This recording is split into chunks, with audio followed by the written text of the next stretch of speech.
this is the 9th edition of the Bangalore Literature Fest, and we've got two very interesting panelists on screen right now. We've got Shoba Narayan with Mani Rao, and we're talking about food and faith. So Shoba has been a journalist and columnist for over 30 years, writing about travel, food, and culture for national and international publications, winning a James Beard Award and Pulitzer Fellowship. She's taught and lectured at universities in India and abroad. Her lifelong mission is to get fit without exercising and lose weight without dieting. And that's, I think, everybody's goal. Can we clap for ma'am, everybody? We've also got Mani Rao ma'am. Mani Rao ma'am has 10 poetry collections, including Sing to Me, New and Selected Poems, Echolocation, and Ghost Masters. Her books and translations include the Bhagavad Gita and Kalidasa for the 21st century reader. Her latest non-fiction and anthropology of mantra experience among tantrics is living mantra, mantra deity, and visionary experience today. This is very eclectic, and I'm really looking forward to this conversation. Can we clap for both of them? For Mani Rao ma'am also, and ma'am, all yours, food and faith. Thank you. Thank you.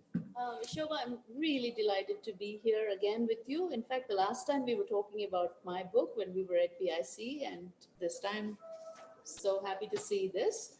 I'd like to make a couple of connections first for the audience.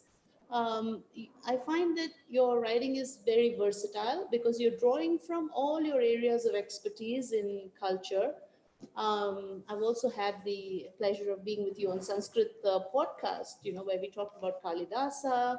I know that you're interested in temples, in dance, in traveling, etc.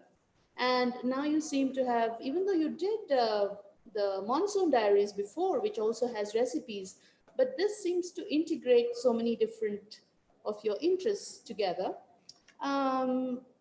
For the benefit of the audience, could you maybe go into the background of how you decided to write this book? What inspired it? Did you just recollect some of your travels because you've traveled widely? Or did you specifically go to these individual places to choose what you write about? I mean, fill us in on the background, please. Yeah. So after Monsoon Diary was published, I was living in New York then, and a very elegant editor called Kamini Mahadevan visited me. We were at a coffee shop in Manhattan. What publisher is this? She worked at that time for Penguin. Okay.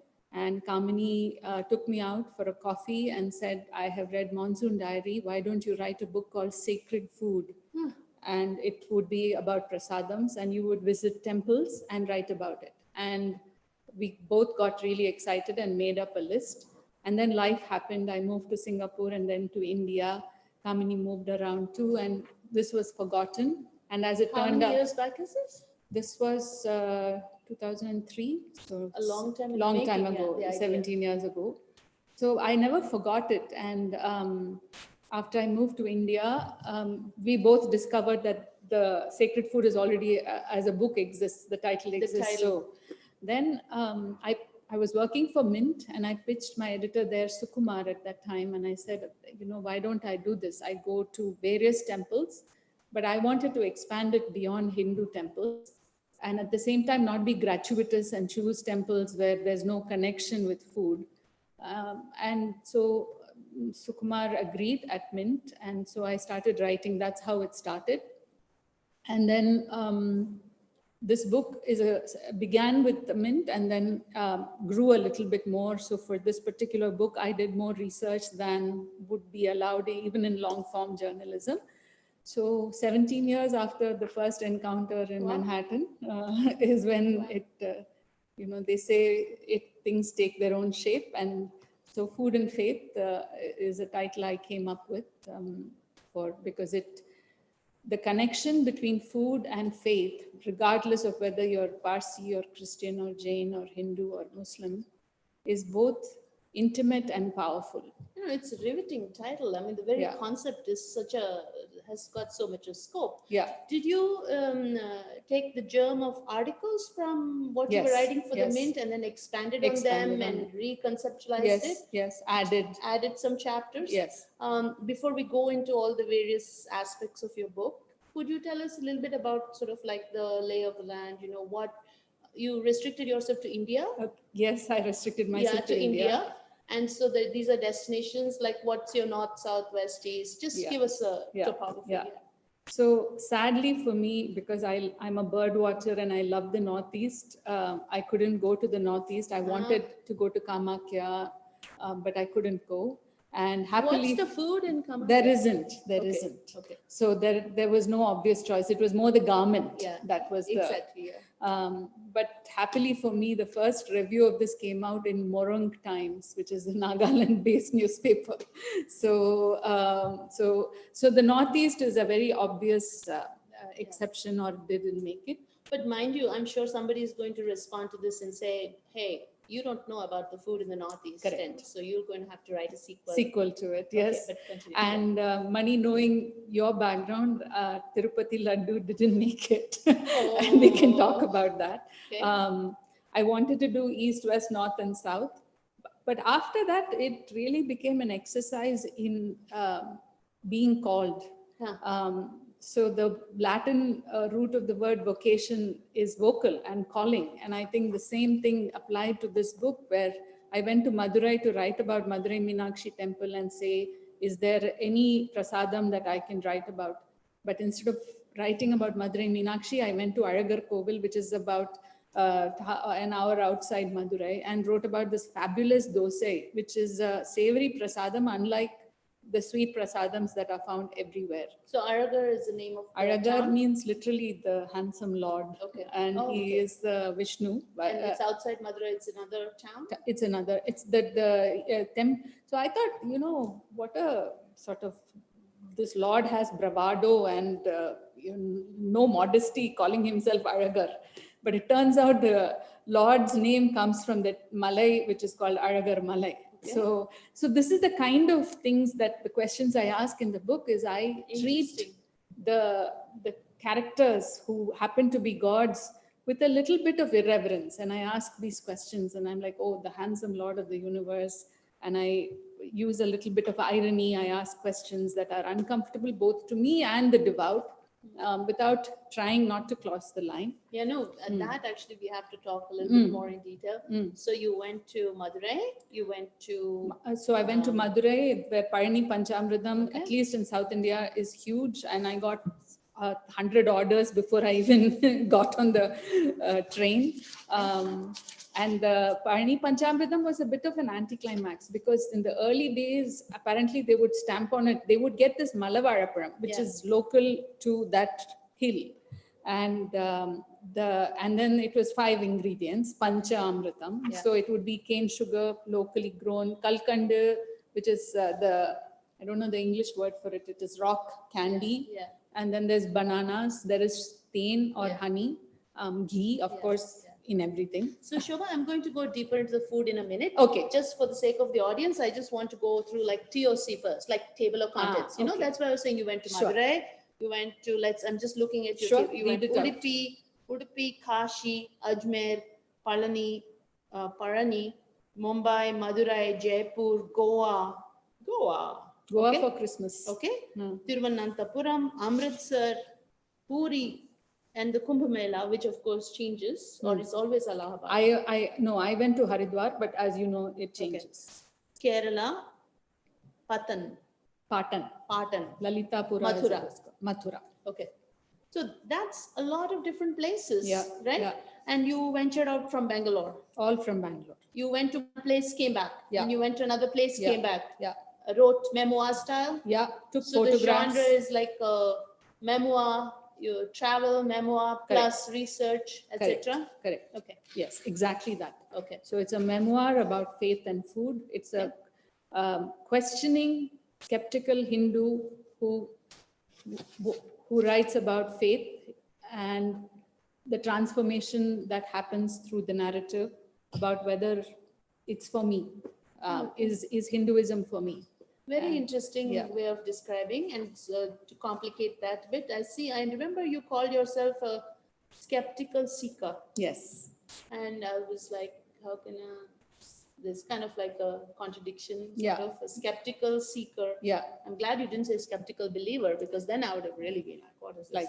But skeptical seeker, and actually skeptical seeker on a pilgrimage. Yes. Is what you say. And what I noticed about the book is that she writes about a topic, critiquing some aspects of it sometimes that she's uncomfortable with, and then deals with it, rationalizes it almost.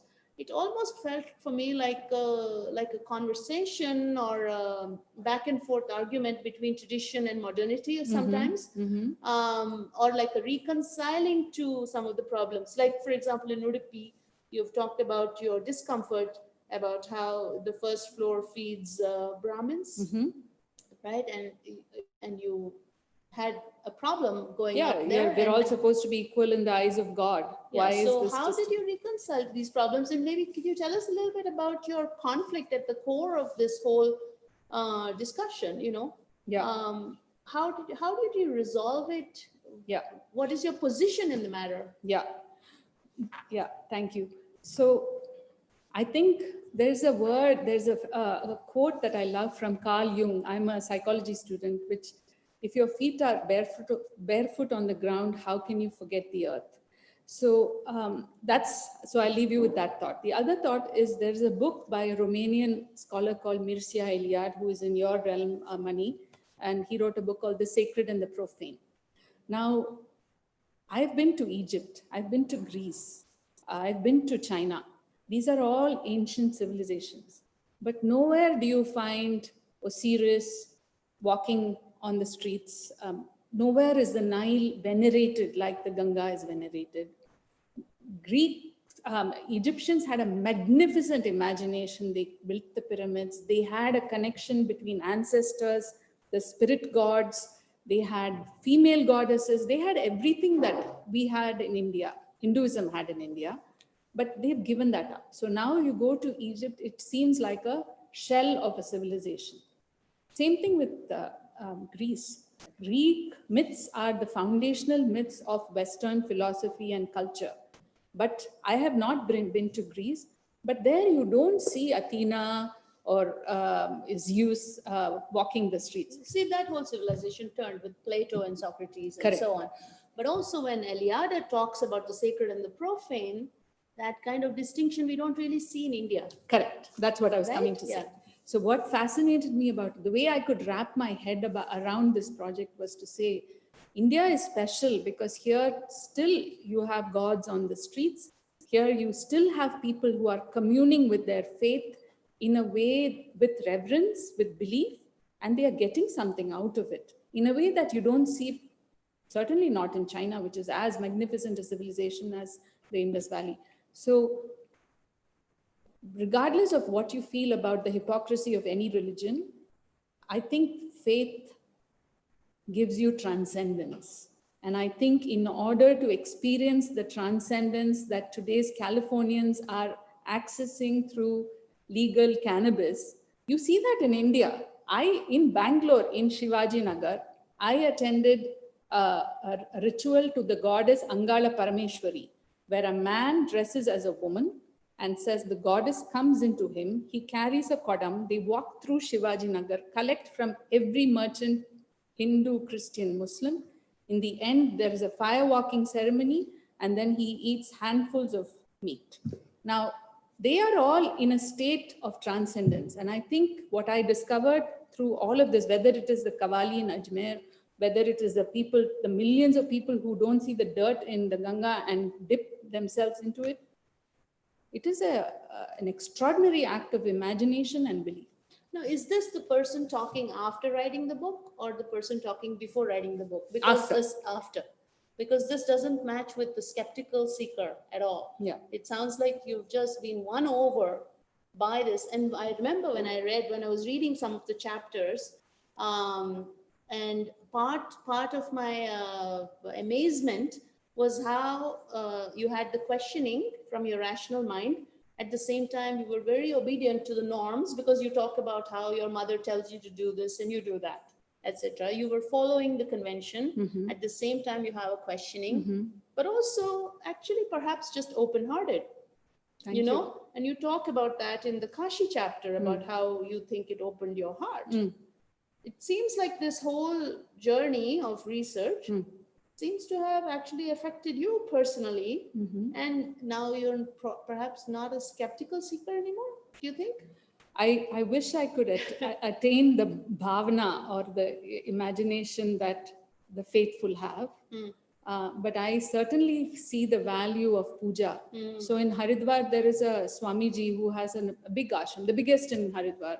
And I said, why are you doing puja? He said, if you touch leaves, if you touch flowers, if you touch and bow to the tree, if you touch the earth, it's a way of connecting with nature that we have lost, frankly. And and I think every old religion that persists today still has that, where they, we think in symbols. Most of us, the human mind does not think in words. We think in symbols. We think with flights of imagination. And the genius of every religion that survives is they have made blood into wine, bread, Jesus, what you drink. Or they have made, in the Sikh faith, where a book is worshipped and where you offer food in a giant langar to people as if they are God. So they have connected the sacred and the profane in a way that people like me could learn from. I'm not there yet, but I'm not a skeptic anymore. I'm a seeker. Now I'm a seeker. Do you think that food offers pathways into it? Yeah, I think so. I think that it's the most fundamental pathway, not to God, I wouldn't say. Music you listen to. Music is I think the senses are a pathway to God. Okay. And I was just thinking about it because I was listening. There's a chapter on Kerala where I have a video that I took of the Chenda drums. And you see that in the Trishur Puram, you see that in the Ambalapura temple that I visited. And when the payasam is brought out, the conch is blown and the drums are beaten. And then there's that kinnaram and I'm thinking, this is like a modern day discotheque where people go and mindlessly we go in and there's the thumping drums and we dance and we try to lose ourselves. Whereas this is more rooted in our culture. And I'd like my daughter to experience that and say, hey, guess what? Trishur Puram is like a discotheque. It is a way for you to lose yourself, lose your mind and connect with some greater, we call it divinity, but it's enough to lose yourself. That's fascinating how you took the thought from food back to the sensory engagement. I think perhaps last week sometimes I was reading something where, the famous Annam Brahma, the equation between the two. It was, I was reading something on that topic. Yeah, the Udupi, he's called Anna Brahma because he feeds, and the Madhvacharya's sect began there. So in this discussion, it was talking about how we are so careful about what we ingest because that influences our mind and our body, etc. But actually what we ingest is everything through the senses as well. So the annam is not just in the food, rather the whole world is food because we consume everything that we contact. So therefore that we have to be careful about what we are exposing ourselves to, the movies we watch, or it depends if you want to create a disciplined pathway through a chosen set of framework. Yes. So that was an interesting concept. So to see everything as food. Yes. As nourishment. As nourishment, because it nurtures us and that's part of what we take in. Right? And I think we don't have any other way of reaching God. We have our senses. Yeah. And then, of course, every faith, whether it's Buddhism, they talk about retreat from the senses. But for a beginning seeker like myself, the senses are where it's at. That's how you access the faith. In the beginning, you listen to music, you eat the food, you touch the God, you chant the mantra. So, what has always impressed me is that the prasadams are all sweet, okay? And the sweetness of faith, of love for the divine. We always associate that with sweetness. All the other tastes are not really, at the same time, the prasadam is always usually sweet, am I right? Usually sweet, yes. Yeah. Whether it's the Kesariya bath of Ajmer or the halwa which the Bene Israelis make for Rosh Hashanah or Panchamritam. What's your favorite prasadam? So I was going to say the Aragar Kovil Adai is an exception, Okay. because they use the indigenous urad dal, which is the Vigna Mungo, the black one that we use, and then they have rice, and then they deep fry it in ghee, and it's delicious. And no jaggery, no sweet, nothing. No, it is made with not green chilies, because it's not indigenous, with pepper and ginger, and they that's grind prasadam. it. That is the prasadam for this handsome lord of the universe. Yeah. I guess the handsome lord is sweet enough. So Yeah, of course there is the puliyodare, which is the tamarind rice and the curd rice. All of that goes. But this is his. You go to Aragar Kovil to have the dosa. Did you find that they had a sense of consciousness? I mean, the people making these different dishes, or did they had a sense of consciousness about sattvic food or Ayurvedic principles or macrobiotics or anything? Do you think? So the actual place where this vada is made or the panchamritam is made, it is usually done by, in Parni now, the panchamritam is made by machines, sadly, because they said if we touch it, nobody's going to take it. Oh. So it has become, you go in there and there's like, it's almost like a wine cellar. You have these giant cylinders and it mixes all by itself. No hand is touched. But the women bottle it, and every place where the prasadam was made, and I visited every place, there is a, first of all, there's a shanti, there is a peacefulness, there is a belief that they are in service to God, there is a humility that comes from that. So there is a part of being something larger than yourself. So even the Aragar Kovil, where it's still pounded by hand, there would be women, I mean, from the village, just normal women. They would wear malipu on their hair. They would be sitting on the floor and spreading all the stuff. But they're engaged in a sacred activity. Yeah. Isn't Puri a major production of this sort, isn't it? So that's also in your book, right? Yeah. So they say that Vishnu has a bath in Rameshwaram, goes to Puri, has his food, goes to meditate in Badrinath, and then Badrinath, yes, I think Badrinath, and then sleeps in Dwaraka. So those are the route that he takes. So Jagannath Puri was an amazing experience. But they make tons of prasadam of so many number of dishes, and there's a whole. There are 500 cooks. And they belong to a caste called the Swaras, and they are tribals. Okay. And so Puri has Brahmin priests. Okay. The Kshatriya warriors are the ones who do everything else except the cooking. The cooking is done by the Swaras, and to this day. And I couldn't enter. I had to stand in the Puri library across the street. Because you're a woman, and then look through binoculars. Is it because you're a woman, and also outsiders are not allowed. Okay. And the feeling is that the goddess Bimla Devi, who is more ancient than Puri, actually cooks the food. So one of the cooks told me, if I think even for a moment that I am making this, even though he is, my pots will shatter. So there is a deeply felt belief. So who is making it? They believe Bimla Devi is making it for her husband. And so they say that when you carry the through which this they are instruments. Yeah. But isn't that what all creative work is that there's this great TED talk by Elizabeth Gilbert where they say you're all genius comes through you.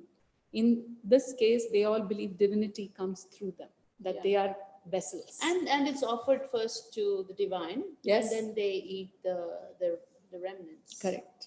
Yeah. And in Puri, one thing which you alluded to, Mani, which I felt was, you look at photographs of Chaitanya Mahaprabhu, and I didn't grow up with him because in South India, he's not very popular. And he is ecstatic as he sings and dances. Now, today's generation, my kids believe religion is solemn. It's tense because you do puja at home, everybody gets tense. But then you go to these temples like the Jaipur temple, you watch Chaitanya Mahaprabhu, they are dancing and singing. And somehow today with our prudishness, we have removed all of that from faith and made it into ritual. Whereas in Puri, I witnessed dance and song as a way to access the divine. And same thing in Jaipur, where there was a congregation of people. Song and dance and food. Song and dance and food. Jaipur, it was a big spread, about the size of this dais. They had varieties of sweets to Govind Dev Ji. And the whole Yes. congregation was like, they had their hands up like in a rock concert, and they were all Yeah. dancing. Yeah. But the movements are Indian, like you could see Odissi and Bharatanatyam in that. So you could see, so I think that the joyousness of faith also was revealed to me in this journey in Ajmer, for one, in Puri, in Jaipur. Not so much in the South Indian temples, where it was very solemn and stuff. You know, I have to tell you that many years ago, somebody said to me that, look, I know that you're just waiting for the whole aarti to be finished and to get the prasad. Aren't we all? And I was like, yeah. That's where I was at, right? Yeah, yeah. Because that, and you know what? So what? At least that's still one step Yeah, forward. yeah. And there is joy in that also. Yeah, You know. yeah. And on the other hand, I remember thinking when somebody said, "Won't you have prasad and go?" And I was like, "Is that all they're going to give me?" Yeah, But what they mean is, "Won't you eat and go?" yeah, Because all food is prasadam. yes, Everything you eat is prasadam because you offered it to the divine. yes, Am I right? yes. Yeah. But you've seen this concept working beyond Hinduism, right? Because your destinations are not all Hindu, correct? Would you talk a little bit about that? Your choices, maybe? What So have you covered in this book? Yeah, Christianity was the hardest, and Parsi, the Zoroastrian faith, I didn't even go, I didn't touch. Christianity does not have this whole notion of prasadam or naivedyam, even though the Shivajinagar church, that is, they do the feast of Saint Mary, and I visited. But they call it a feast, but if you talk to the Christians, many of whom I know from the area, they'll say it's not prasadam, it's a feast. So how did I? But isn't it the same concept because grace is said before meals and things? That is on a daily basis, yes, of course. Yeah. But And that's the equivalent of Brahmarpanam, isn't it? correct. That is exactly correct. So Goa, I went because years ago when I interviewed the amazing cartoonist Mario Miranda, he said, Portuguese is my mother tongue. I'm Christian, but to this day, we give 4 sacks of rice to the goddess because our family made a promise to that. So the syncretic culture, and then the late great fashion designer Wendell Rodrigues was a friend of mine. He took me through his village, and he said Goa is a place where the spirits come down to earth and they talk to us. So I was interested in the spirit universe. I was interested in this whole notion of ancestral promise that are being kept to this day, and that happens. So in the chapter on Christianity, it is not so much about sacred food because that would be gratuitous. It was more about this whole notion of how you keep past promises and how you interact with the spirit world in a way that you can't do in Bangalore, for example. So that was that. Jainism and Zoroastrianism are strong. What destination was the Jainism? No, I didn't. Exploration? No. Okay. But I did, the Ajmer Dargah was for the Kesariya Bath. And I speak very And that's savory, isn't it? No, it is sweet. Sweet. The same, a broken wheat. It's a halwa type thing, and they stir it. So Ajmer I had never visited. I visited it.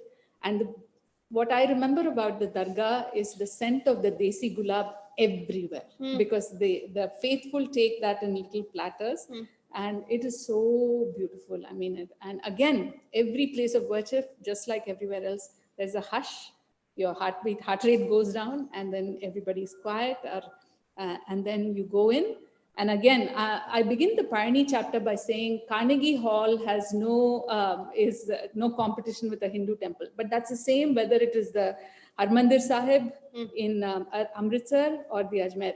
There is a hush, and just before you enter the final sanctum sanctorum, there's like one padabadapur, or there is everything it rises up. Yeah. So the same with Ajmer, and the Kesariya Bath is there, and people. It's in these giant cauldrons, and you see the hopes and wishes of the devotees and the prayer flags. Some people, what they string, what they put. You see that in Parani also on the trees. People will hang a wooden cradle, and I am not there yet. I cannot go there and hang a food and faith book and say, may something fantastic happen.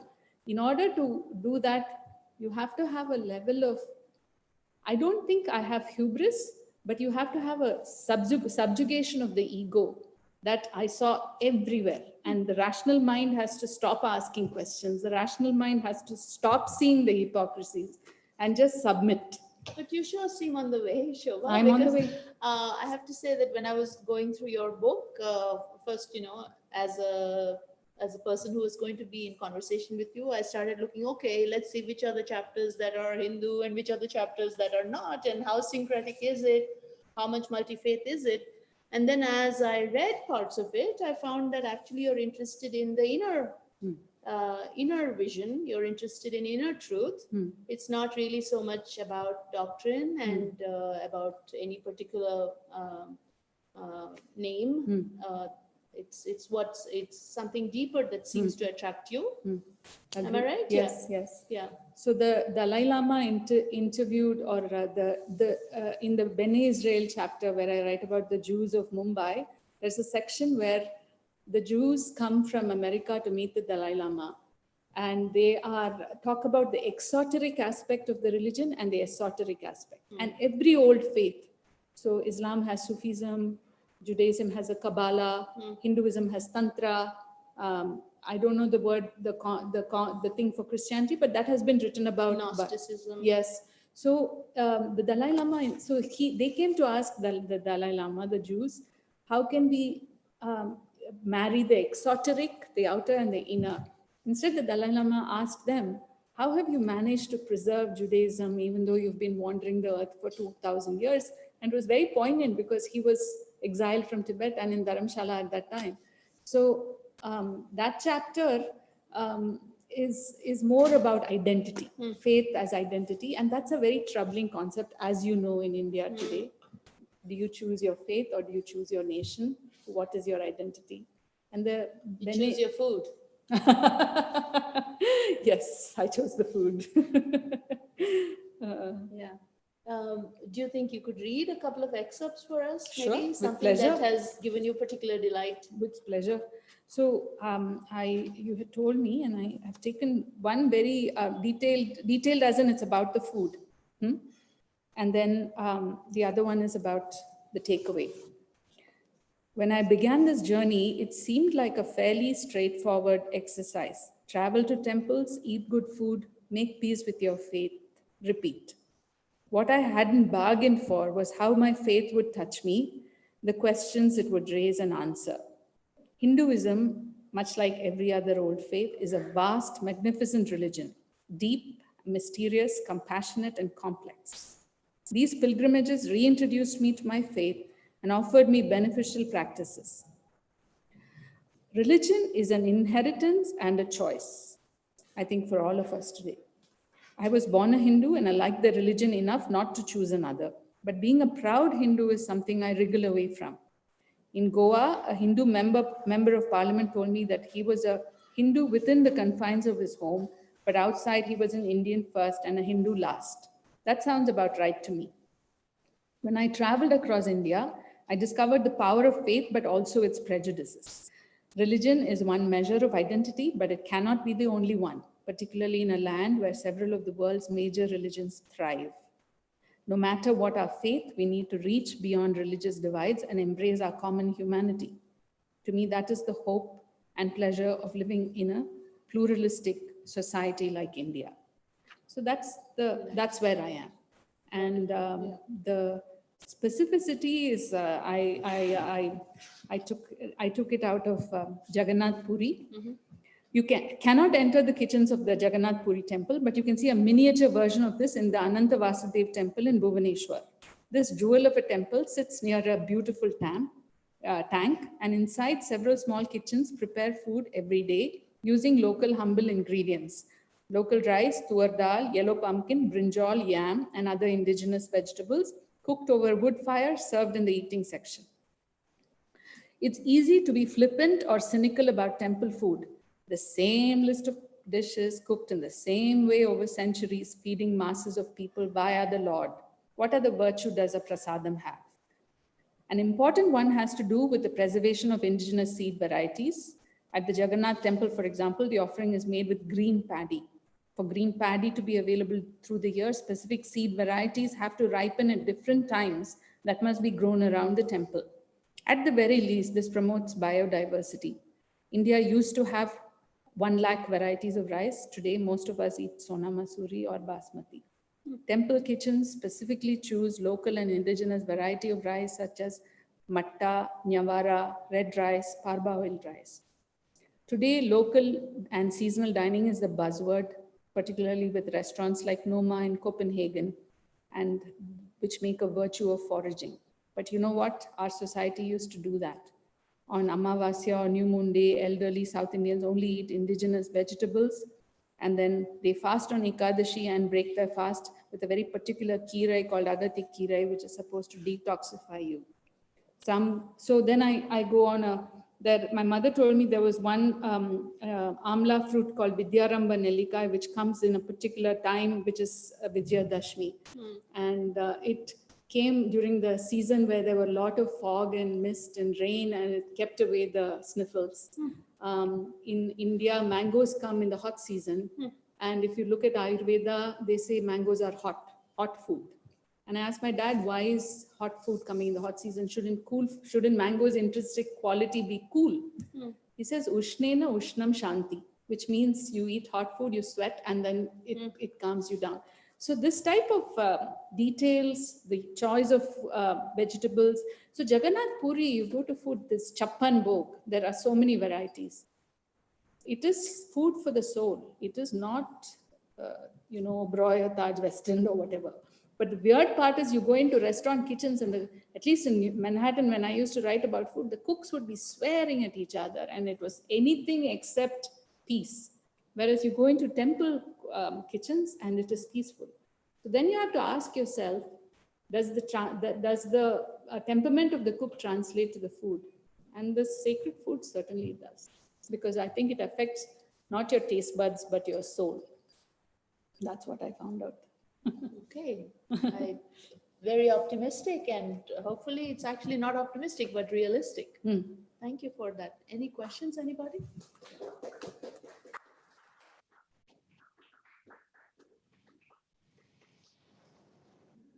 The chefs in senior chefs in New York were swearing.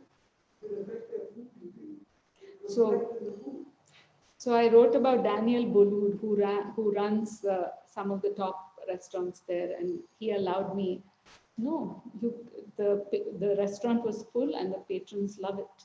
So I don't know if you have been into our restaurants here, Meena, but I imagine they are tens places where you cannot mess up. So.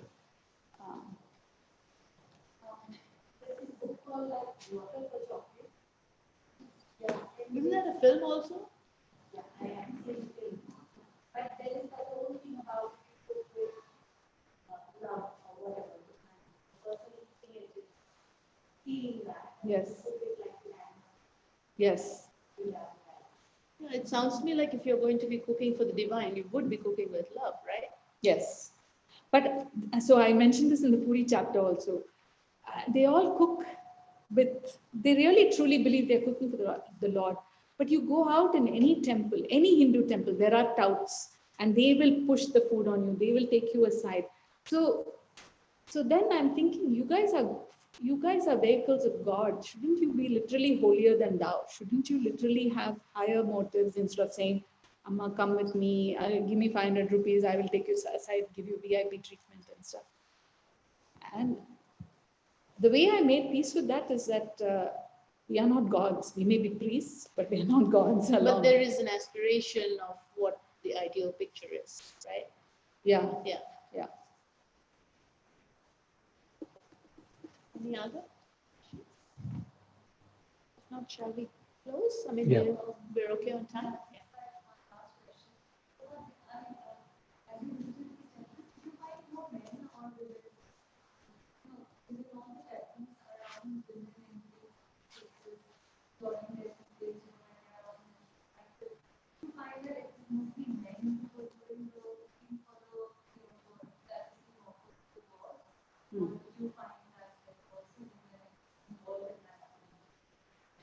So I'm a feminist, and everywhere positions of power were held by the men. In Parani, women bottled the jam, but the man would run the show. In Aragarkovil, the man would do the frying of the final vade, the women would do the grinding and the sous chefs. I couldn't find a single temple where women ran the show. Yeah. And in Udupi, they were not visible. They couldn't serve the food. We sat in a big, what they call a pandi, which is a one, you know what that is. And no woman inside. So, yeah. I mean, is that more patriarchal, or is it just a microcosm of the social I think it's very problem? patriarchal. I would say, huh? I think it's very patriarchal. I Yeah, think more, religions more were, than the outside. yes, The temple cooking yes, environments are more patriarchal. yes, because Okay. they call upon the divine to justify their actions. Yeah. And it's very hard to argue with that. Yeah. And they use tradition, and this is how it's always been done as. And the worst part is the women who frequent. My mom believes that. So for her to go That's to the Shabrimala bench. is that standard is um, absorbed by the faithful, and um, yeah, even in one of the most fascinating goddesses I encountered was in Patan, in Nepal, where I met a Buddhist Rinpoche, and he was making a film on a Dakini. A Dakini is a fierce goddess who is like Kali, who is like Chinnamasta. Chinnamasta cut off her head and danced on a copulating couple. The Dakini is like that. So if you want to see traces of female power, you have to go to Bengal, Nepal, that whole, the left-handed path, where the left-handed path happens. The Shakta cults, where the Shakta cults are strong, you can see that. But I asked a priest, why can't I chant the Rudram, which is one of the Hindu chants? And he said, Ma, you yourself are goddesses. Why should you chant? Let the men chant for you. Very flippant answer. but uh, but I think, I don't know whether it'll change. I think all faiths are patriarchal because they were written by and invented by men. There's a wonderful book called The Alphabet and the Goddess. And in it, it says, the minute alphabets were invented, the linear thinking started and the male power started to rise. The goddess is circular. The goddess is rooted to the earth. The goddess doesn't think if this, then that, which is technology. So the minute we invented writing, we lost our power. The goddess lost the power. Doesn't it disturb you that the habit is like a micro business now? Actually, there's so much of commercialization. It's been set up like going to a beach and there is a balloon pillow shopkeepers, there is prasad being sold. There's so much of commercialization on your face. So how do you isolate yourself to feel the difference or to enjoy the experience? Or your thoughts have been very optimistic throughout, talking a lot of connecting the divinity. You said you lost a lot of yours. How did you lose it despite all these things? Doesn't it affect you at some 100%. It's not, and I would say prasadams are the least difficult. You go to Madurai Meenakshi temple, the saris that goddess wears is hocked off, and yeah, and a politician from Bangalore created diamond crown and does mining in another place. So the hypocrisy and it's staggering to me. And the Guruvayur temple and how yeah, I have not made my peace with that, Lakshmi. I would like to experience the transcendent that comes to the faithful, and I'm not there yet. So I'm optimistic about being religious. I'm not yet religious. I think there is a value to it, even for a rational, feminist, modern woman, questioning woman like me. I think Time magazine had this great cover story long time ago where they said the faithful have longer marriages, their health is better. It happened when I was living in New York. I never forgot it. I said, my God, I'm an atheist, and look at this. I'd better make my peace with faith. I was an atheist then. So this is a small step, very small step, not there yet. I'm still pissed off. You have to still eat a lot more prasadams. Yes. Okay. I should have not. It is interesting to see how conservation is such an integral part of our traditions. As these practices change, do you think we also are losing that conservation aspect and it is becoming a force fit in our foods? Yes, 100%. Every time there is scale, it's a good question. So I mentioned about Jagannath Puri, where the rices are still being cultivated because they are needed for the Lord. And in Kerala, the very specific type of rice called Nyavara rice is cultivated for the Lord. But I always think, is the rock candy, the kalkandu and the cane sugar put in Parani's Panchamritam, is it actually from the forage from the hills around as it was supposed to be? Because now they are producing at a scale that is to misquote Lakshmi, magnificent.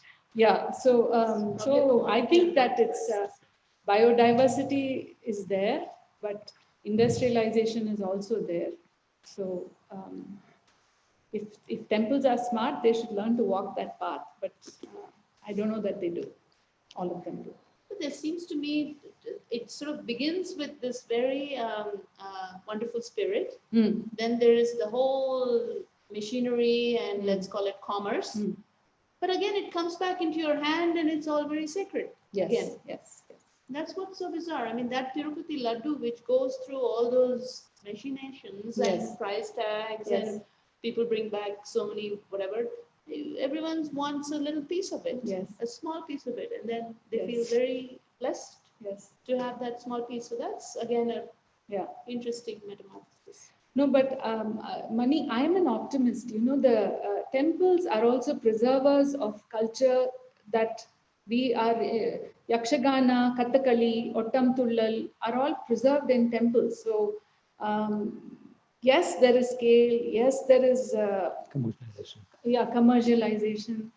But how many of us would, we are all watching Netflix, you know, but you go to these temples, there are people who come there, sit and watch Ottam Tullal, they watch Kathakali.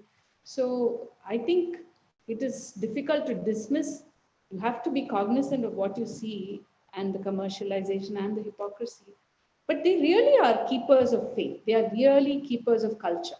And I truly believe that, regardless of whether it is the Ajmer or the Parani or church in Goa, they sponsor activities that have a tradition, that have a lineage, and that are worth preserving. So, okay, on that note. Yeah. Thank you. Thank you, Mani. Thank you.